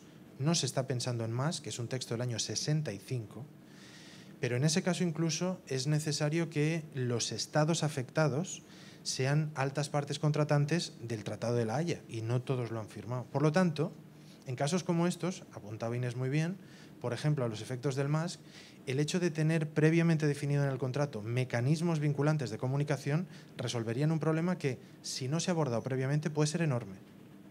Aquí entiendo que nosotros sí que tendremos que estar con abogado y procurador como empresa española, pero el chino podrá tener un abogado de otra nacionalidad, ¿no? No necesariamente para la negociación tiene que estar asistido por un letrado español. No es necesario, debería hacerlo. De hecho, en el marco contractual incluso se puede pactar en qué idioma se tiene que llevar a cabo esta negociación. Por eso, a raíz de lo que estaba comentando Pedro, sobre todo cuando los contratos que firméis tengan un componente internacional, es que es muy, muy, muy importante, porque si no tienes que estar viendo si hay tratados internacionales, si no los hay, esto se prolonga en el tiempo una barbaridad. Entonces, tenéis que revisar los contratos cuando hay un componente internacional, pero sin ninguna duda. Es que cambia todo. Es que hasta la forma de comunicarnos, si queréis que al final entre una empresa china y una empresa turca, la negociación se desarrolle en inglés. Eso es muy parecido, un poco parecido al tema del arbitraje, que al final las partes negocian lo que quieren negociar. Pues también se puede establecer que la negociación se desarrolle en inglés por si la otra parte tiene más confianza y no quiere contratar a ningún abogado español. Todo eso se regula sin ningún problema. El problema viene si no está regulado, porque se complica todo exponencialmente. Vale, supongamos que la empresa china en realidad puede ser un partner estratégico mío y que me pueda interesar llevarme bien. Tampoco quiero ponerme tan a malas. En este caso hay un componente de una posible patente registrada y una cantidad, quiero resolver el contrato, no sabemos si puedo a lo mejor reconvertirlo en otra circunstancia. ¿Cuál sería en este caso el más que consideráis adecuado y cómo podría desarrollarse a efectos de cuantificación? Bueno, pues si estamos a lo que mencionaba previamente Inés, por ejemplo, tratándose de una cuestión de orden tecnológico o con un componente económico, una fórmula podría ser la opinión no vinculante de experto independiente. Esa podría ser una. Tengamos en cuenta que, lo hemos apuntado antes, para que se active ese mecanismo es necesario que ambas partes estén de acuerdo en la designación de quien se trate. Lo bueno que tiene esto, enlazando un poco con lo que decía previamente en relación con el arbitraje, es el hecho de que aquí las partes tendrán la posibilidad de designar a alguien que tenga una enorme experiencia en eso que se le pide que se pronuncie, sea una cuestión tecnológica, un cálculo económico sobre lucros cesantes o cuestiones por el estilo. Ahora, es una opinión no vinculante. La idea de esto consiste en que si efectivamente se activa el mecanismo, esto es un poco la filosofía que subyace, si se activa el mecanismo y se emite una opinión, sin lugar a dudas, a alguna de las partes le gustará más y a otra menos. Pero debería, en principio, desincentivar el litigio en la medida en que la parte a la que le haya gustado menos habrá comprobado como un experto absolutamente neutral, utilizando técnicas totalmente profesionales y rigurosas, alcanza una determinada conclusión que a él no le beneficia. Y por esa misma regla de tres debería pensar ese mismo ejercicio llevado a cabo por parte de un juez igualmente neutral, imparcial y profesional debería producir de nuevo la misma decisión. Por lo tanto, el pleito no tendría sentido.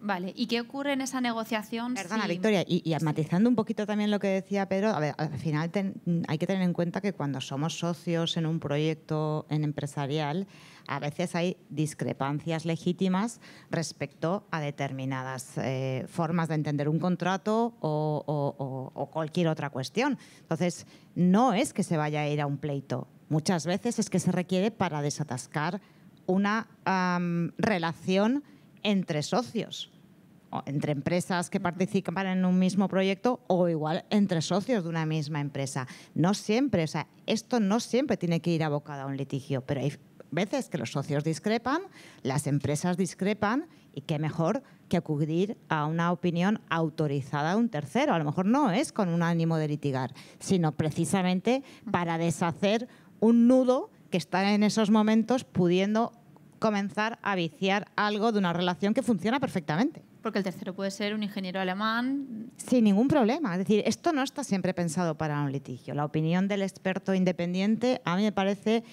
una figura que ojalá cuando tengamos todos interiorizados los medios adecuados de resolución de conflictos, pueden resolver conflictos. Pero un conflicto no es siempre un litigio. Un conflicto es una forma de pensar entre empresas distinta. Y simplemente a lo mejor no hace falta acudir a un juzgado y precisamente a lo mejor eso viene bien para que esas empresas continúen con sus negocios y con sus desarrollos de proyectos. Pues justo. Y ahí es como no hay cuantía, el porcentaje a pagar a esa persona es lo que acuerden las partes, porque no hay una cuantía, hay un desacuerdo en una interpretación de un contrato. Correcto. No, claro, entonces eliges un tercero independiente y ahí nos ponemos de acuerdo, lo pagamos al 50%. Tal. Ten en cuenta que, como estábamos diciendo, la designación de un experto independiente tiene que ser de común acuerdo. Ahí sí. ¿Te refieres a la cuantía de lo que tienes que pagar al abogado o la indemnización?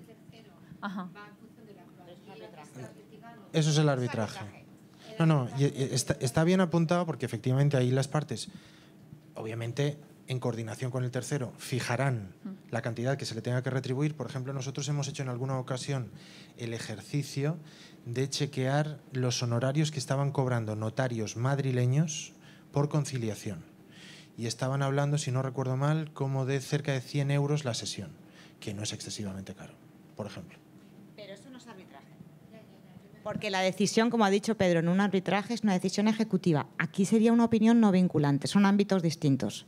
Uno es para no litigar y el otro estás litigando privadamente, por decirlo así. Como si pides un informe pericial al final, ¿no? Sus honorarios serán los que sean. Vale. Y ya la última pregunta. En este caso, a efectos de estrategia, siempre que nos planteamos demandar, podemos adoptar una posición mucho más agresiva o mucho más conciliadora. Y puede haber algunas estrategias o argumentos que me pueda querer reservar, ¿no? De, bueno, ahora estamos a buenas, no voy ni siquiera a mencionar la posible nulidad de tu patente, imagínate, ¿no? Porque sé que eso te va a molestar y no quiero que veas que puedo ir tan a malas. Pero a lo mejor luego en el pleito la cosa va mal y sí que quiero aducirlo en ese momento. ¿Voy a poder hacerlo si no lo he introducido en el MASC? En principio no. Esto es una negociación de buena fe. En teoría no tienes por qué decir, es verdad que cuando alguien va a conciliar o cuando vamos a mediar, vamos introduciendo y también el margen de la negociación nos va haciendo ver hasta dónde podemos llegar y quién tienes enfrente. Pero lo que no te puedes guardar es ases en la manga de acciones. De acciones que tú vayas a interponer. Otra cosa son argumentos interpretativos. Pero si tú vas a reclamar, por decir algo, una resolución de contrato y luego pides resolución de contrato más indemnización, más daños morales, si no ha formado parte de la negociación, es que la otra parte, al contestar a la demanda, te va a decir, pero si es que de esto no hemos conciliado nada. ¿Vale? Tienes que iniciar un nuevo MASC para introducir ese tipo de cuestiones, quizá, ¿no? Para poder hacerlo todo a la misma Pero porque vez. son acciones, no argumentos. Y suponiendo que el MASC, oye, no llega a buen término, estamos negociando, la cosa no tira para adelante y decimos, a ver, entre tú y yo vamos a resolver esto de forma rápida. ¿Podemos pactar un arbitraje entonces de común acuerdo? Sí, sí, sí. El arbitraje se podría estipular en el propio contrato de compraventa con posterioridad, eso no sería problema. De hecho, en un caso como este merece la pena destacarlo si se hubiese estipulado el arbitraje. Estos problemas iniciales de notificación que mencionamos no serían tales porque aquí, habitualmente, habría una institución común, por ejemplo, la Cámara de Comercio Internacional de París, si es la que se hubiese elegido, que se encargaría de efectuar las notificaciones con absoluta facilidad. Pero luego habría otro segundo tema que es muy relevante. Y es, pensemos en el caso de que finalmente lo que es un pleito que se dirime ante un tribunal español. Logramos notificar en China y hay un pleito en España. Y se condena a la empresa china. Y el tribunal dicta una sentencia que condena a la empresa china.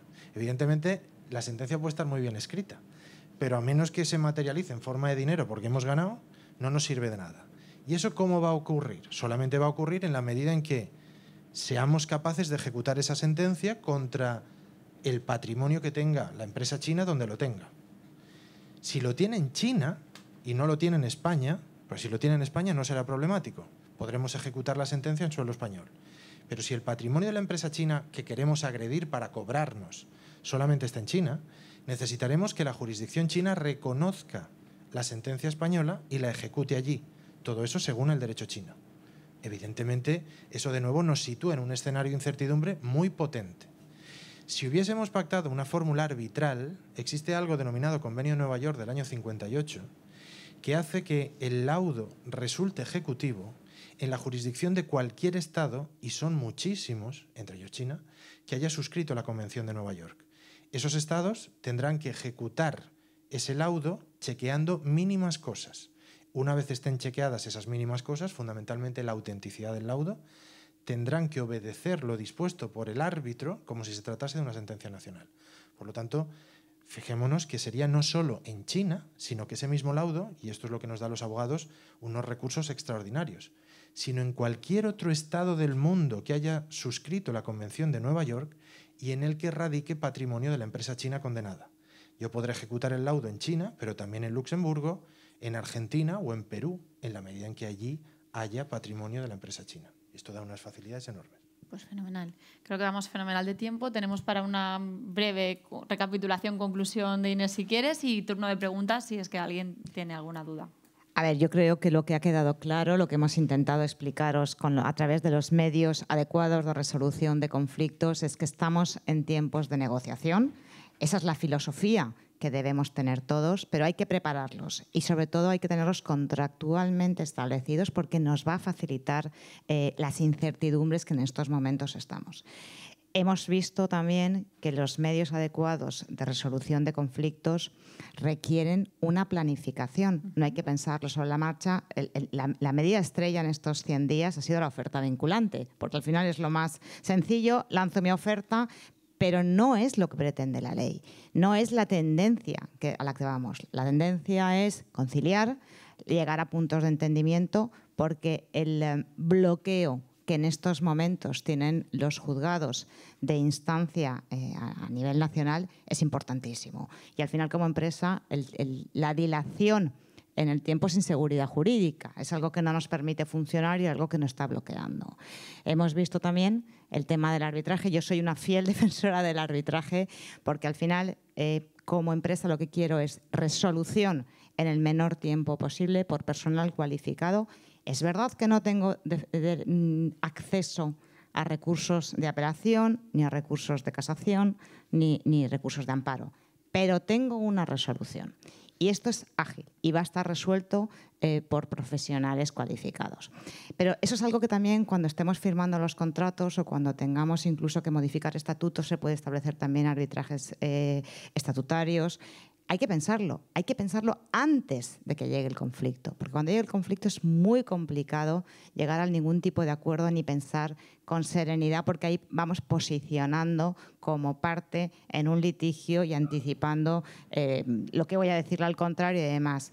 En momentos en los que no hay todavía conflictividad en empresas es cuando hay que empezar a repasar contratos y hay que empezar a establecer estas cláusulas porque nos quitarán muchos quebraderos de cabeza y sobre todo ganaremos tiempo a la hora de litigar y ganaremos en certidumbres jurídicas. Pues si tenéis preguntas, aquí estamos.